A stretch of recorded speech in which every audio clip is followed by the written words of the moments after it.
السلام عليكم ورحمة الله وبركاته.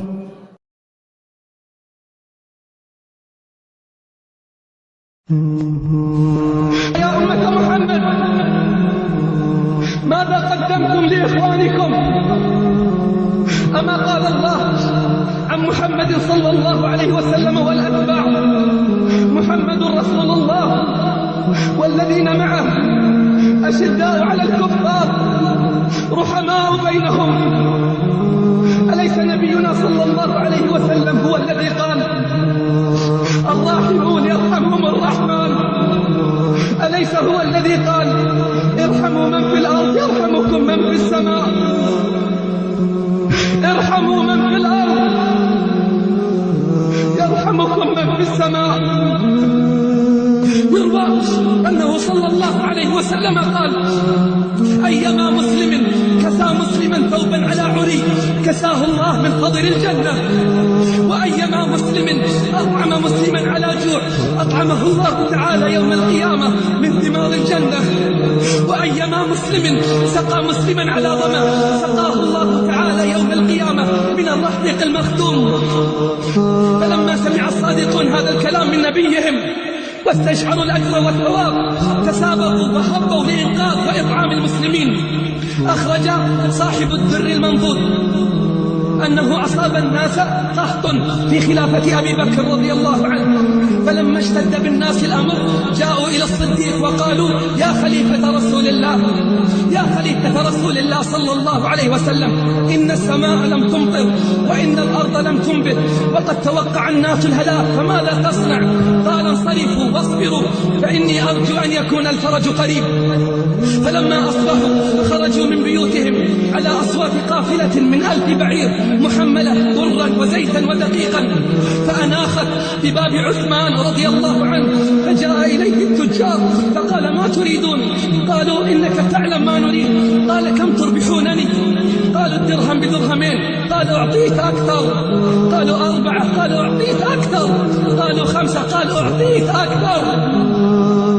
قالوا: ليس في المدينة تجار غيرنا، فمن الذي أعطاك؟ قال: إن الله أعطاني بكل درهم 10 دراهم، والله يضاعف لمن يشاء. أعندكم زيادة؟ أعندكم زيادة؟ قالوا: لا. قال: فإني أشهدكم الله تعالى أني جعلت ما حملت العير صدقة لله على الفقراء والمساكين.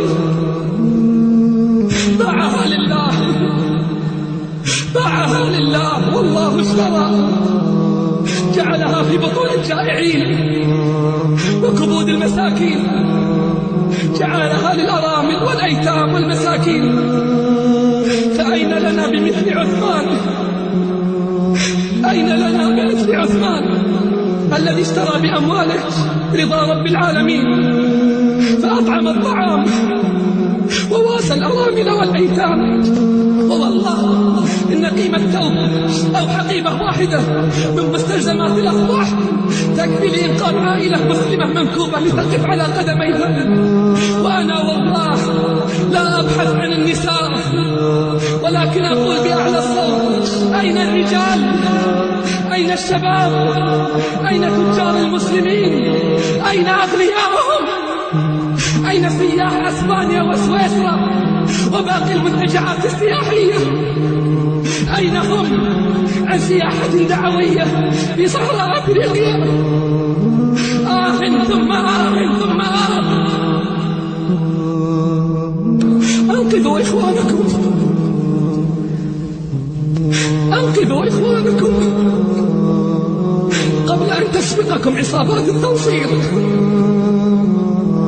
وتجار الأعراف.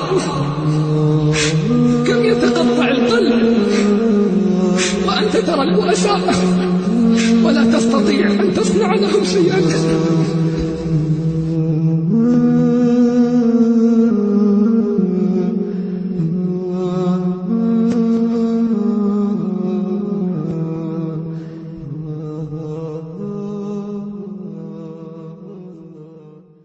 السلام عليكم ورحمة الله وبركاته.